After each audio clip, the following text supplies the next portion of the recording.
Let's take a question 7. You have capacitor connected with the generator. Before we answer the question, let's look to the behavior of the capacitor when it's in AC circuit. In the capacitor, you will see the current and voltage are out of phase by positive 90 degrees. That means if one value is maximum, the other value will be 0. To be more accurate, you will see the current all the time leads the voltage by positive 90 degrees. Now let's look to the question here. What is the current in that circuit? If the potential difference is largest, if the potential difference is the largest, the current will be 0 in the capacitor and in the whole circuit. The second question is similar to the previous one. I need you to find the potential difference if the current is the largest now. When the current is the largest, the potential difference will be 0. So remember, if one value is largest, the second value will be 0.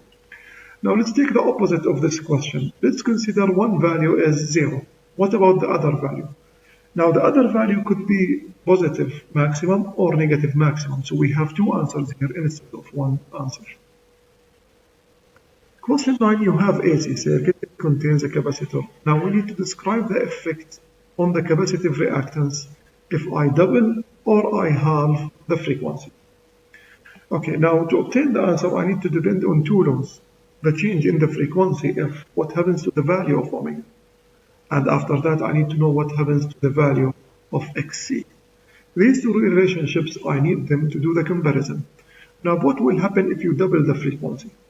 If you double the frequency, now the new frequency is double of the old frequency. This is the new and this is the old. If you double the frequency, you will have a new angular frequency, which is also, it will be double. If you double the angular frequency here, you will see the new reactance. In this case, it will be halved because the reactance is inversely proportional to the frequency. Okay, what about halving the frequency? If you halve the frequency, in this case, f prime, the new frequency is halved, as you can see here. So omega also, it will be halved. But the relationship between x and omega is inversely relationship, so it will be double. This is my answer. I need you to focus on one thing, that x is inversely proportional to the omega and f at the same time. Question 10 similar to question 9, but I need you to know what happens to the maximum current. To know what happens to the maximum current, I need you to remember this relationship, which is already described here, and then you can see what happens to the maximum current. Whenever any question to do the calculations for maximum current or to describe the maximum current, just focus on Ohm's law. This is sequence of Ohm's law. Now, if you double the frequency, what will happen in your circuit? If you double the frequency, you will double the angular frequency. Xc will be halved. And finally, the current is inversely proportional to Xc, so it will be doubled. Now, this is what happens to the frequency, what happens to the angular frequency, and Xc. After that, substitute Xc here, you will see your current is doubled. So it's enough to study question 10 to understand what happens in question 9. Now, what will happen if we halve the frequency? Now, these two values will be halved and Xc will be doubled, but the current again, it will be halved. Question 11, we have angular frequency of the circuit given by this relationship. This is omega. We need to calculate the frequency in hertz. So we need to calculate f small. Remember this simple relationship, and to calculate f small, you have f divided by 2 pi and then obtain the answer. Question 12, the frequency is given in unit of hertz. What is the angular frequency in unit of radian per second? Now I will use the same relationship. Just multiply 2 pi with the value of the frequency to obtain the answer of the angular frequency. Question 14, I need you to calculate the frequency where you have capacitor have this reactance, to have this reactance. Now I need to remember this relationship because you have C and you have XC. Replace the values between omega and XC, this is what I get. Now substitute XC and C. Don't forget to convert any prefix that you see in the exam. After doing the calculations, I obtain omega. This is not my answer, be careful for that. This is called angular frequency with unit radian per second. I need you to calculate the frequency which has a unit of hertz. So I need to continue with other step which is similar to what we have done here. So omega is 2 pi times f, or f is omega over 2 pi. Take the value of omega divided by 2 pi to obtain the frequency in unit of hertz. Question 15, you have circuit contains a capacitor and the angular frequency is given 500 radian per second. Now you have omega and you have C. We need you to calculate capacitive reactance. The capacitive reactance is XC. So we will use this law, substitute the values, and then obtain directly the answer, which is 200 ohm. Question 13 is a little long question because we have 4 parts to answer that question. Now, you have voltage, which is given by this relationship. Now, this is the unit radian per second. You can skip it. Now, the capacitor has a capacitance of 5 microfarad. The first question, what is the maximum potential difference? Whenever you have relationship in the exam as a function of time, I need you to remember the relationship of the voltage. This relationship will not be given in the exam. You need to memorize it. Now, what you see here is the maximum voltage, which is equivalent to 120 volts.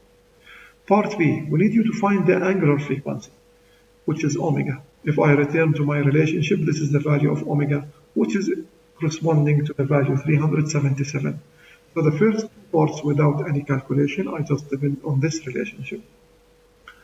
Okay, what is the frequency in hertz? Now we need you to calculate F small. Remember the law, F small is omega over 2 pi and obtain the answer. What is important for us here is part B.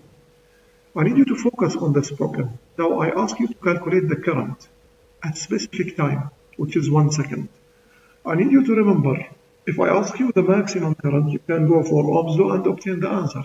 If I ask you the instantaneous current and I give you a specific moment, then you need the relationship for the current. The relationship for the current, now we will write it, but we need to do some calculations regarding the relationship. Okay, now let's first calculate XC. To calculate XC, it's 1 over omega C. We have the value of omega and we have the value of C with a prefix. Substitute the values and obtain the answer. This is XC. Now, XC is done. What else I need? I need maximum current. That's why I calculate XC. The maximum current from Ohm's law, it's V over X. V, it's given, the maximum voltage, and XC is calculated. Substitute the two values and obtain your maximum current. Now we calculate XC because I need the maximum current. And I need the maximum current to apply this relationship, which I should memorize.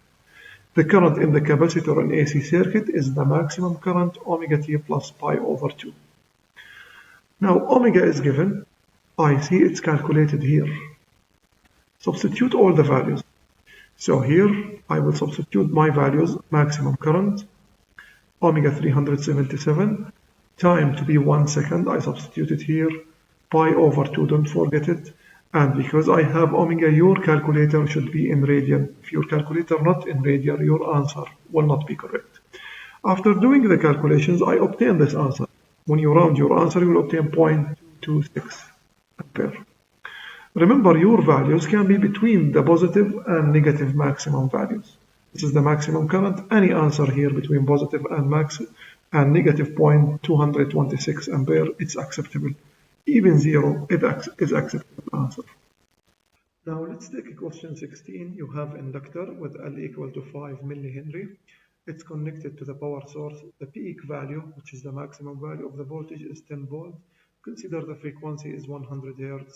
Find the reactance and the maximum current. Now remember, all your laws are written in terms of omega. So wherever you have F, convert it into omega. So omega is 2 pi times the frequency. I multiply the values and I obtain the answer.